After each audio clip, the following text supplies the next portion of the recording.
Ah, les 11 rappeurs à suivre de Bouscapé. Cette émission est devenue mythique avec le temps. C'est le plus gros média rap, donc Bouscapé, qui parie sur 11 rappeurs à suivre qui vont tout casser dans l'année ou celle à venir. Tout amateur de rap, ça reste un événement important, généralement en début d'année, où le mieux c'est de juger, de dire si lui il est trop chaud, il va tout niquer dans cette année, ou lui, qu'est-ce qu'il fout là, il mérite pas sa place. Le mieux c'est de juger. Par contre, il y a un autre jeu que j'ai découvert, c'est re-regarder ses listes, re-regarder les émissions et juger avec le temps. Une fois qu'on a vu plusieurs années après, on juge et on regarde. C'est exactement ce qu'on va faire. Pour ça, je suis descendu dans la plus vieille liste que j'ai trouvée, c'est-à-dire celle de 2016. 2016, année ultra importante pour le rap. Et on va aller voir que sont devenus les 11 rappeurs à suivre en 2016. Alors, petite précision avant de commencer. Déjà, je vais reprendre la liste dans l'ordre. Je sais pas si ça a vraiment une importance, mais en tout cas, on va la reprendre dans l'ordre. Et deuxième chose, pour que vous puissiez jouer avec moi, je ne veux pas vous dire c'est qui l'artiste. Je vais vous mettre un extrait et on va voir au fur et à mesure quel artiste. Et comme ça, vous pouvez jouer un petit peu et vous rappeler en 2016 qui étaient les rookies. Parce que vous allez voir que c'est plus, il y en a, c'est plus des rookies. Mais bon, voilà, je vous spoil pas, on y va. Avec le premier extrait. Let's go.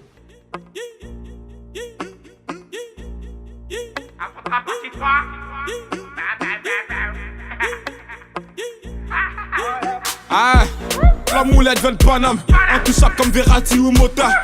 Est-ce que vous vous souvenez de la dinguerie que c'était MHD en 2016? Est-ce que vous vous souvenez quand il est arrivé avec les Afro Trap partie 3, 4? C'était une dinguerie. Que ce soit ton père, ta mère, ton frère, tes grands-parents, tout le monde kiffait. Maintenant, si on regarde en 2023, bon, il a sorti deux bons projets qui étaient assez bien. Mais comme on le sait tous, il lui arrivait des problèmes avec la justice. Et maintenant en 2023, il me semble qu'il a sorti un album en 2022, je crois, ou 2021.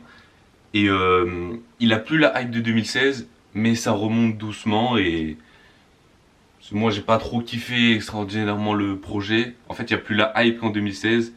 Donc, mais franchement, si on regarde en 2016, MHD, on est obligé de valider. Évidemment que c'était un rookie à suivre. On est obligé de valider. MHD, c'est validé, c'est sûr à 100%. Bien joué, Bouscapé. J'ai la haine, je veux être le prince de la ville. Ah oui, ah oui. DTF, ou Dans ta face pour ceux qui ne savent pas, c'est un groupe qui est arrivé en 2016, avec notamment le titre Les Princes. C'était une dinguerie, à l'époque c'était une dinguerie, maintenant je le réécoute aussi, c'est une dinguerie. Ils étaient super forts, ils sont super forts. En 2023, si on regarde, ils ont encore sorti un projet, donc ils sont productifs. Et tout le monde s'accorde à dire que DTF font pas de mauvais projets. Ils arrivent pas, il y a un petit problème, c'est qu'il n'y a pas de succès autant explosif que MHD sur la grande place sur la place publique, on peut dire. Mais il y a toujours un succès d'estime. La fanbase du premier jour au dernier jour, elle est jamais déçue. En 2023, j'ai sorti encore un album Karma. J'ai pas les chiffres de vente, j'ai pas regardé. Bon, c'est pas le plus important, mais ça reste, c'est validé par la fanbase.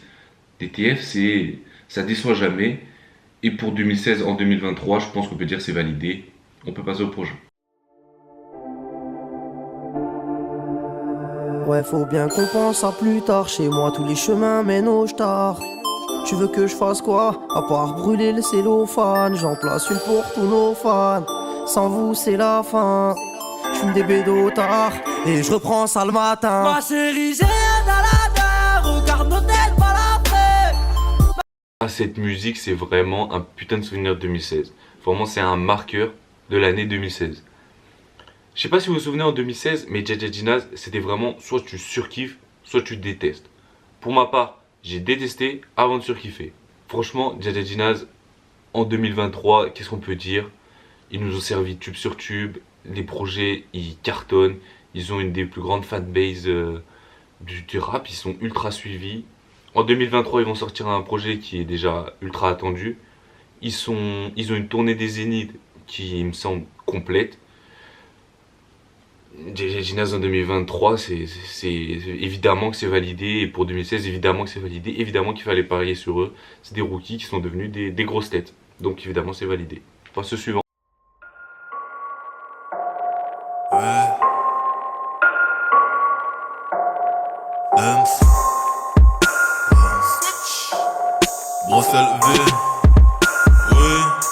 Alors là aussi, impossible d'être passé à côté de Damso en 2016. Est-ce que vous vous souvenez comment il est arrivé? Trop méchant. Déjà, on avait eu droit à son couplet l'année dernière, en 2015, sur Pinocchio avec Booba. Trop méchant, trop. Une claque. Une claque. Et en 2016, il sort Batterie faible.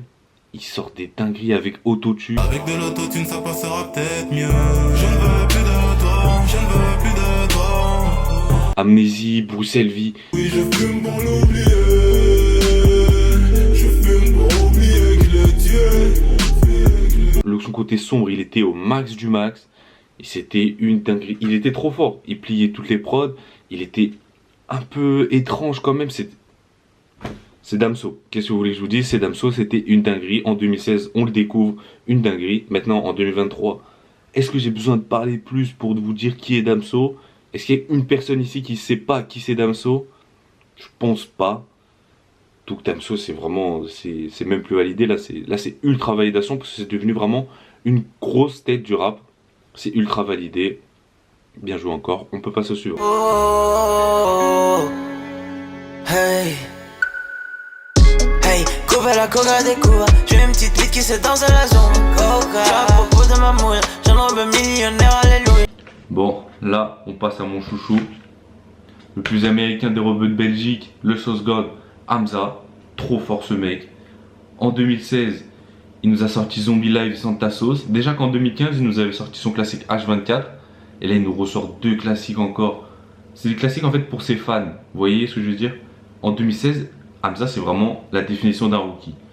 Tout le monde sait, tout le monde qui le connaît sait qu'il est trop chaud, mais il n'est pas encore connu du grand public.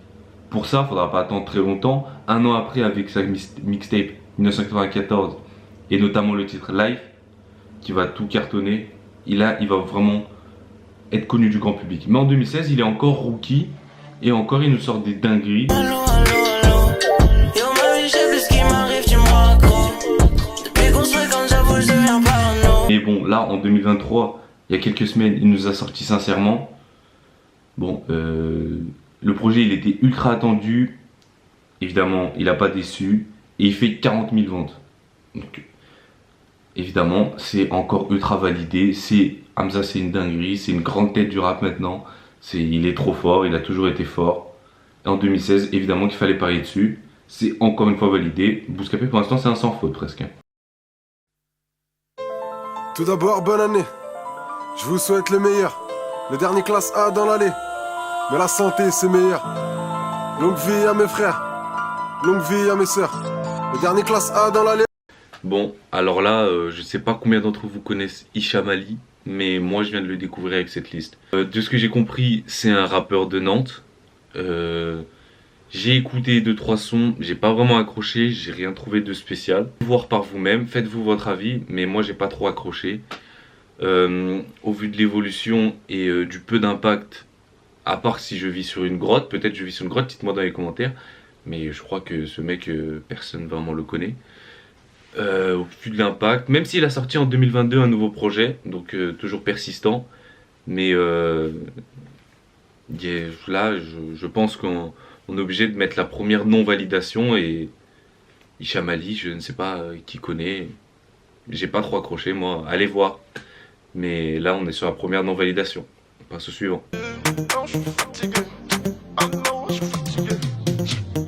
On s'est promis de s'aimer pour la vie, mais je suis fatigué. Oh là là, je suis dépassé. Mon cœur a trop dépensé. Je sais que j'ai pas que tes qualités. Cagoulé, je vois les grands-mères paniquer. Cœur noir comme ma sœur niquée. Oh là là, je suis fatigué. C-Boy, cas particulier aussi. Parce que je pense qu'il est identifiable par tout auditeur de rap un peu intéressé. C-Boy, c'était quand même une dinguerie. Moi, je kiffais. Il y avait des gros sons. Il avait d'abord son énorme tube Mobali avec Damso et Benache. Il y avait la BO de Divine. Ceux qui ont vu ce film savent qu'il est incroyable. Allez le voir, ceux qui l'ont pas vu. Je voulais donner de la sauce, c'est négro, mais c'est négro n'était que des hypocrites. Je suis dans le bain, je repars que des douleurs. Les langues de putain connaissent pas mes cicatrices. Ma mix est incroyable, j'ai gagné ses ratés dans mes veines. Coule que du sang royal. J'ai fait le tour, j'ai vu que des putes. Il était globalement fort. C'était globalement un rappeur fort, signé chez le 9 de I. Mais en fait, depuis tout à l'heure, je parle au passé parce qu'il y a un problème. On n'a aucune nouvelle depuis 2019. C-Boy a disparu depuis 2019. Donc là, je sais pas trop quoi faire. Parce que c'est un peu ambigu. À la fois, avant 2019, il avait eu des bons succès. Et je pense qu'il était identifié par tout auditeur de rap. Et c'était un bon rappeur. Mais au vu de 2023, donc ça fait presque 4 ans qu'on n'a plus aucune nouvelle, je sais pas si je peux valider. Pour C-Boy, je vais mettre un joker. Dites-moi en commentaire ce que vous aurez fait. Mais je sais pas, parce que d'un côté c'est validé, d'un côté il a disparu. Je sais pas. Joker pour celui-là. On passe au suivant. J'ai la main sur le cœur, tu m'as cherché, je t'insulte mort. À la calage, c'est chacun son sort. Pour le 9ème, on passe au sud, Elams. Alors Elams, honnêtement, c'est pas vraiment mon style, mais je pense qu'il est identifiable par la plupart. Bon, déjà avec le succès de Bande Organisée en 2020, je pense qu'il est identifiable pour la plupart. Moi, personnellement, j'ai connu avec ce son-là. Dans le blog, texto, mais les talents pas les pires qu'un stock, je t'emmène au resto. Et mets-toi fraîche. En faisant mes recherches, j'ai vu qu'il avait pas mal de millions de vues, qu'il y a pas mal de clips vraiment qui ont plus de dizaines de millions de vues. Il n'a pas sorti d'album depuis 2021, mais qui continue à envoyer des singles. Alors, c'est pas trop mon style, ça me touche pas vraiment. J'ai un avis un peu biaisé sur Elams, mais je pense qu'il a des fans et oui, évidemment qu'il a des fans. Je pense que pour être positif, on peut quand même valider Elams, même si ça me transcende pas. Elams, c'est validé.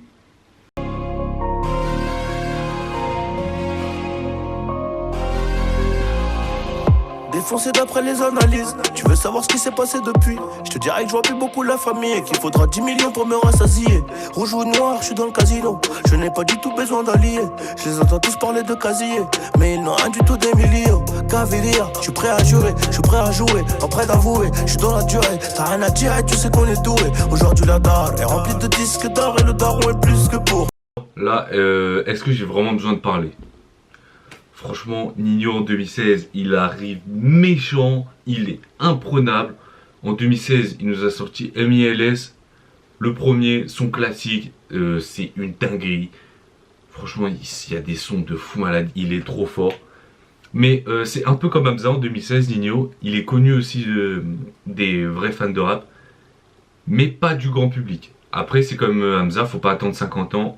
Faut juste attendre 2017, un an plus tard, il sort Mamacita, qui le fait péter, il le fait exploser. Après, vous connaissez la suite, comme prévu. Tout le monde connaît la suite, c'est une dinguerie. Le mec a tellement rêvé du disque d'or. Aujourd'hui, il en a 127. Il en a combien? 70 de platine, 28 de diamant. Moralité, croyez en vos rêves, taffez dur. Et juste pour le plaisir, je vous laisse avec les quelques sons de MILS, parce que c'est une dinguerie. 3 grammes, 3 clopes, je vais peut-être mourir comme Malcolm. Philippe Plein, René Lacoste, me feront tomber dans la drogue. 48 heures, je nie les faits, ils le disent mais est-ce qu'ils le font? T'as ni la voix ni le fond, mais t'es à fond de dot, je crois que tu vas percer. Depuis 18, je suis monté à 20%, depuis 18, je suis monté à 20%. Toi fils de pute, m'appelle App le sang, c'est pas un freestyle ma gueule, c'est une inflation. J'avoue j'ai fait le con enfermé entre 4 murs. 3h du mat je repense à toi. Et si un jour ça tire, est-ce que tu seras mon armure? Est-ce que t'agiras comme une soldat? C'est évident, mais Ninho c'est ultra validé, c'est comme Damso, hein. C'est l'une des plus grosses têtes du rap, les deux ils s'amusent avec le rap.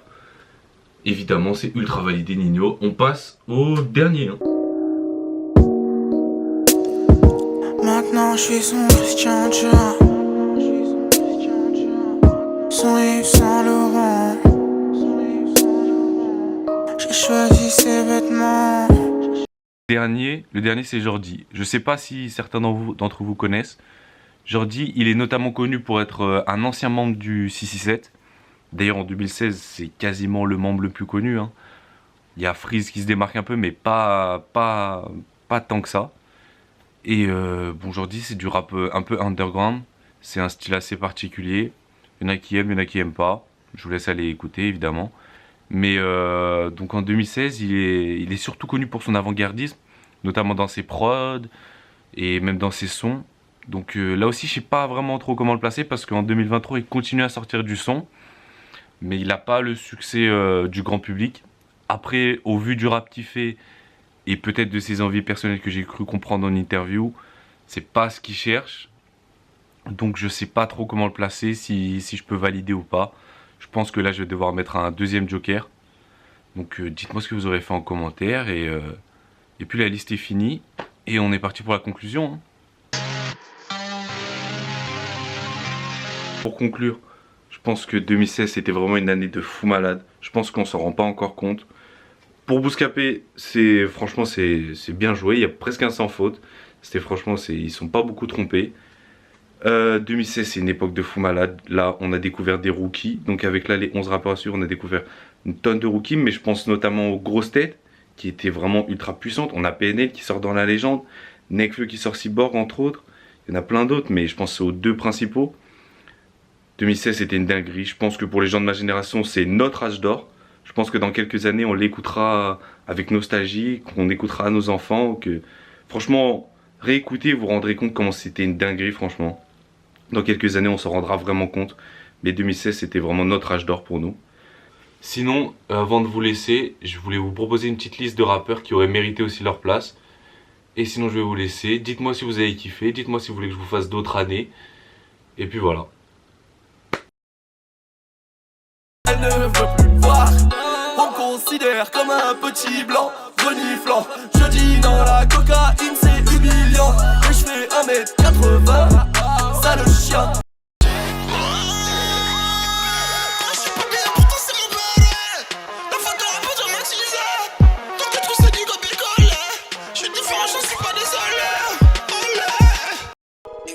Je suis dans le lin, je vois un slow-mo comme Max.